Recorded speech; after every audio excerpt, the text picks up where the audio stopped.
tous, bonsoir et bienvenue à cette édition du journal. Le président de la République, Félix Antoine Tshisekedi Tshilombo, a regagné Kinshasa ce jeudi du 7 mars après ses séjours en étranger, plus précisément en Belgique, pour des raisons de santé. Les détails avec Philippe Voupi. Suivez. Après plusieurs jours passés en Belgique pour des raisons de santé, le chef de l'État, Félix Tshisekedi, a regagné Kinshasa ce jeudi à l'aéroport international d'Njili, accueilli avec grande pompe par les Kinois et quelques militants de partis politiques de l'Union sacrée de la nation. Voici le président de la République. Secrétaire.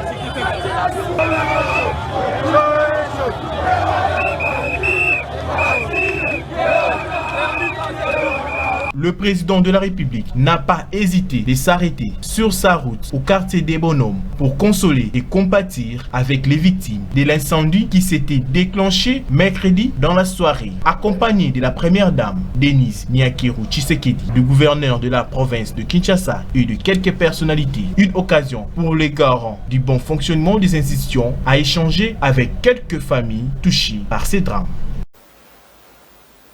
Un mort, 8 blessés, 5 bâtiments endommagés, dont celui d'une église et d'un hôpital. 7 véhicules incendiés et de scènes de pillage. Tels sont les bilans de l'incendie d'un dépôt d'essence dans la commune de Matete. Nous sommes au quartier des Bonhommes le soir du mercredi 16 mars. Images et commentaires. Il était 20h lorsqu'un dépôt de fourniture de produits pétroliers a pris feu au quartier des Bonhommes. Nous sommes dans la commune de Matete. Ces faits s'est propagé avec fureur, atteignant les alentours de la station de service en Gênes, causant des dégâts matériels, des véhicules calcinés. Les habitations environnantes n'ont pas été épargnées, comme explique le témoin de l'événement. Je suis grandi à des Bonhommes depuis 69. Okay.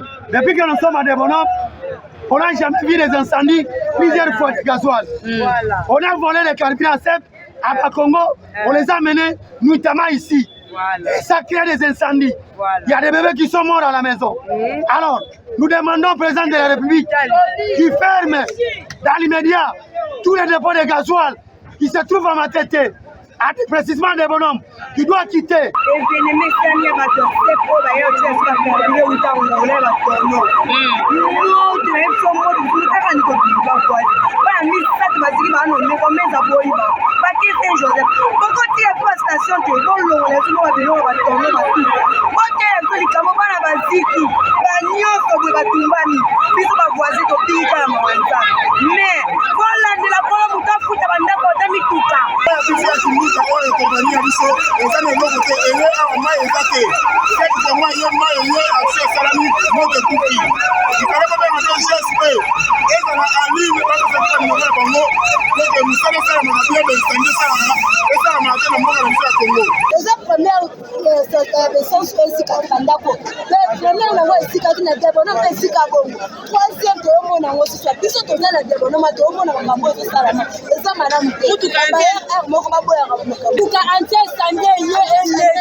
Source d'information, le fameux dépôt d'essence hors norme appartiendrait à un cadre du ministère des hydrocarbures. La police trace un bilan provisoire des morts, 8 personnes brûlées, dont celui d'une église et d'un hôpital, 7 véhicules incendiés et le scène de pillage.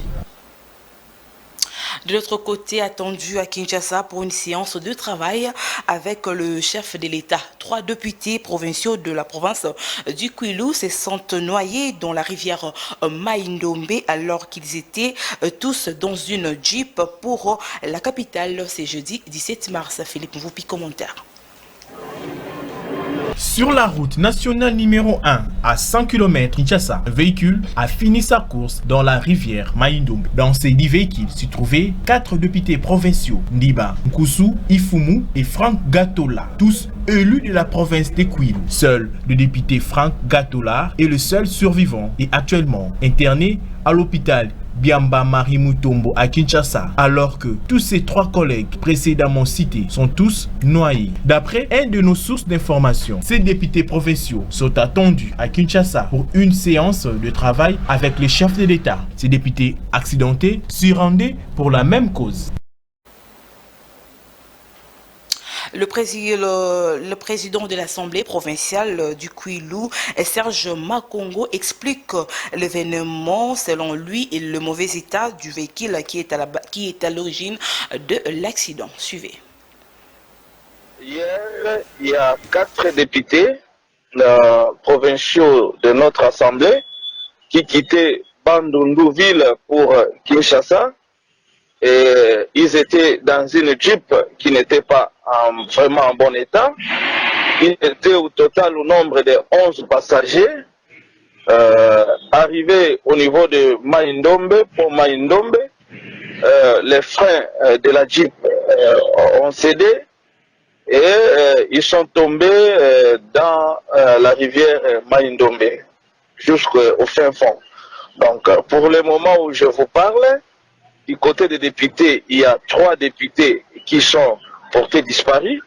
Il y a l'honorable Nkoussou, il y a l'honorable Ifumu et il y a l'honorable Ndiba.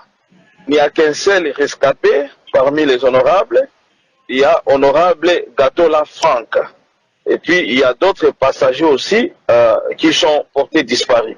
Pour le moment où je vous parle, je suis en route vers les lieux de l'accident pour chercher comment dépêcher les corps.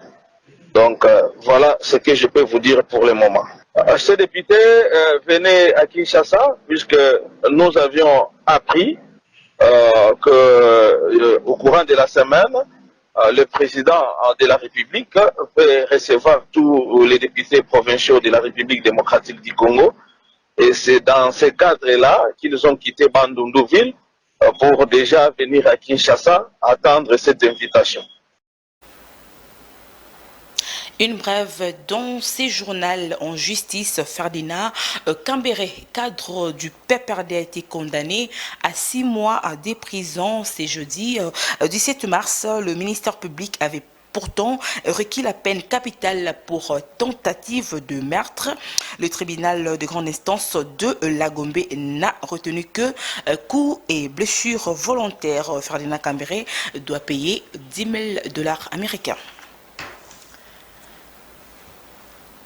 En politique, les attaques de plus en plus répétées observées actuellement du secrétaire permanent du PPRD, il s'agit bien d'Emmanuel Ramazani Shadari à l'endroit du pouvoir de Félix Tshisekedi, pousse l'opinion à se demander sur ses motivations et quand on sait que pendant plus de 3 ans, depuis qu'ils avaient perdu le pouvoir, il ne s'exprime plus. Une réflexion de Justin Magnongo. Suivez.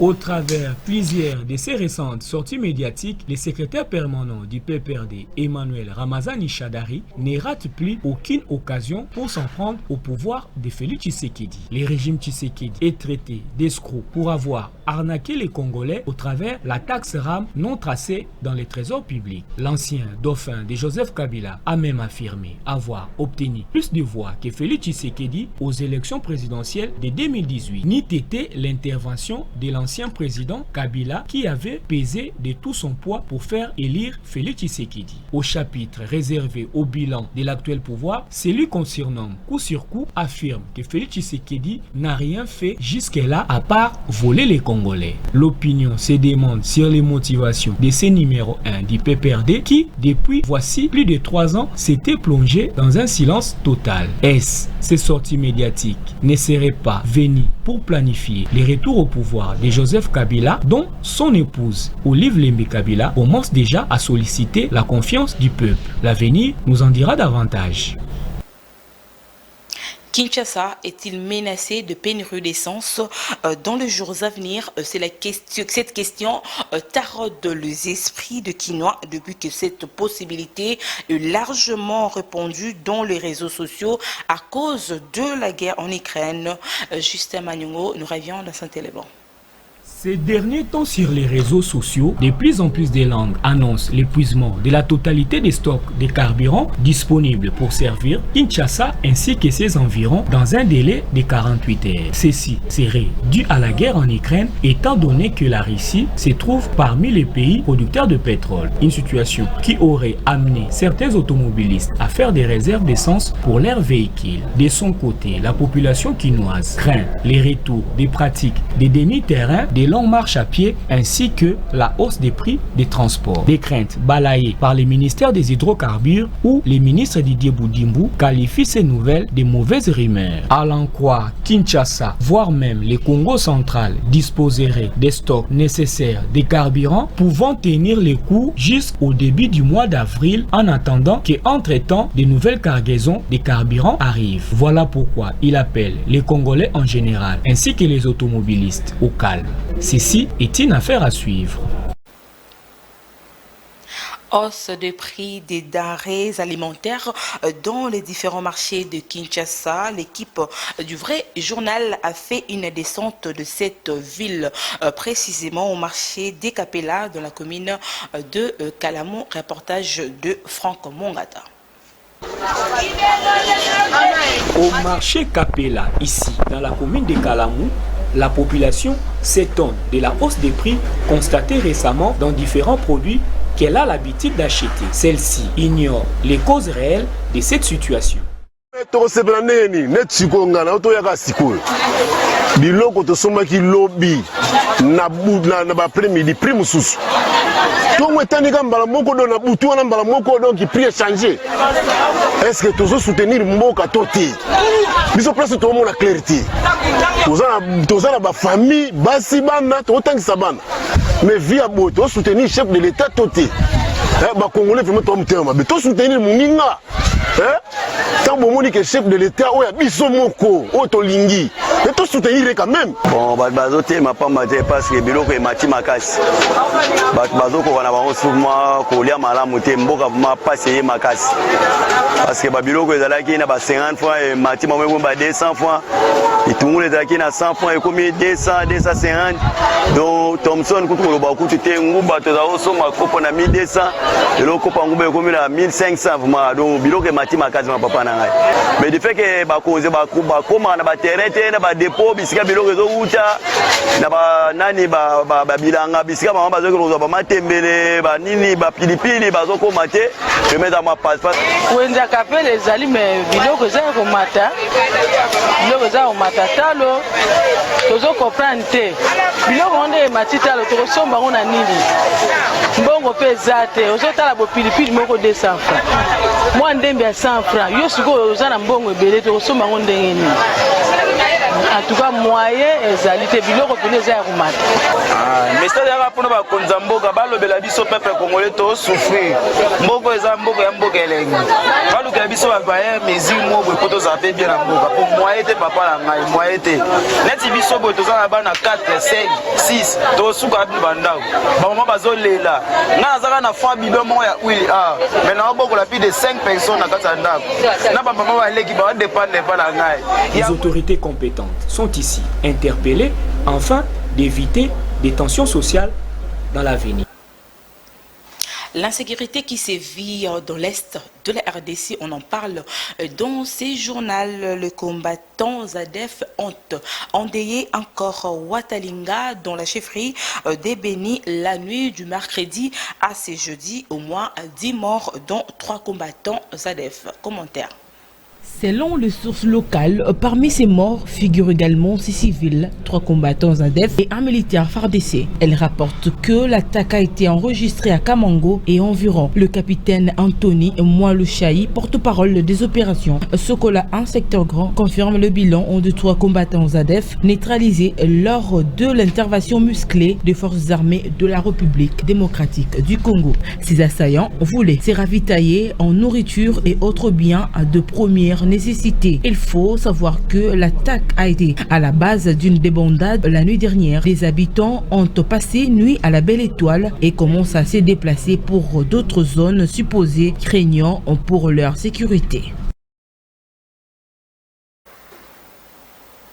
À chaque pluie qui s'abat dans la ville, province de Kinshasa, le boulevard Triomphal est submergé par un débordement d'eau du côté des autorités. Un silence de mort face à cette situation qui perdure. Philippe Mvoupi pour plus de détails. Nous sommes sur le boulevard Triomphal, la grande artère qui amène au Palais du Peuple et le Stade de Martyrs. Cette grande route de Kinshasa connaît des inondations dans chaque pluie qui s'abat, comme ces images démontrent.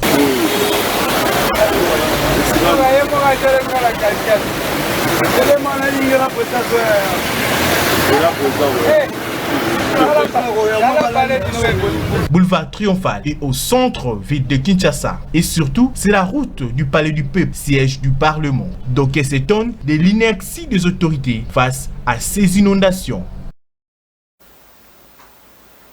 Et puis en sport, parlons de préparatifs du match décisif RDC-Maroc, comptant pour le tour de barrage de la Coupe du Monde Qatar 2022. À quelques jours de ces chocs, les dirigeants de clubs de football de la République démocratique du Congo, réunis au sein de la structure ADEFCO, ont proposé en leur manière de stratégie pour parvenir à la qualification de Léopard. Reportage signé Doudou Mbala. Suivez. Makani, it's a good ball. Onto his right foot. What a goal! 1-0. À 9 jours de la rencontre décisive entre les léopards de la RDC et les lions de la classe du Maroc, le stratégie s'est multipliée pour parvenir à la qualification congolaise. C'est l'une des raisons de cette rencontre entre dirigeants de clubs de football réunis ici à l'hôtel Béatrice au sein de la DEFCO, structure qui réunit tous les clubs de la République. Et après près de 2 heures d'échange, les membres de la DEFCO ont eu un seul mot à suivre, se ranger tous derrière les léopards. Nous sommes devant un défi important, celui d'aller à la Coupe du Monde Qatar 2022. Et en tant que partenaire important, en tant que formateur de ces footballeurs qui vont jouer pour l'honneur du pays, nous devrions prendre position. La position, c'est quoi? Soutenir les léopards. La position, c'est quoi? Se rendre compte un peu de l'organisation avant ces rencontres. Au cours de cette réunion, il a été aussi relevé quelques couacs qu'il faudra très vite corriger dans l'organisation de ce match capital, d'où il faille rencontrer les ministres des Sports le plus tôt possible pour lui faire rapport. Nous avons fait un diagnostic, nous avons observé 2-3 points qui évoluent et d'autres qui n'évoluent pas. Nous allons rencontrer le ministre pour lui faire le point de ce qui a été dit. L'un des points les plus culminants de cette rencontre, c'est aussi l'arrêt brusque du championnat de la Ligue 1 et les clubs proposent un repensement du montage financier de la part du gouvernement selon l'enveloppe de chacun des clubs. Vous le savez, depuis plusieurs semaines déjà, le championnat Ligue 1 s'est arrêté. La raison, elle est connue, c'est l'absence de paiement des titres de voyage tel que le gouvernement l'avait fait. Alors nous avons résolu à ce que nous puissions nous adresser aux autorités. Déjà, il y a plusieurs tendances qui se dégagent. Une chose est que les titres de voyage, c'est une décision du gouvernement. C'est un droit acquis pour les clubs. Il n'est pas question de revenir sur cette décision. La deuxième, autre observation, c'est qu'il faut repenser le montage financier, comment cela a été fait. La majorité s'est dégagée en faveur de la subvention des clubs. Ainsi, on réfléchit les dirigeants des clubs de football de la RDC pour l'avancement du sport roi. C'est par cette note sportive que nous bouclons cette édition du journal. Merci de l'avoir suivi partout en République démocratique du Congo. Mesdames, Messieurs, cette édition du journal est terminée. Au revoir.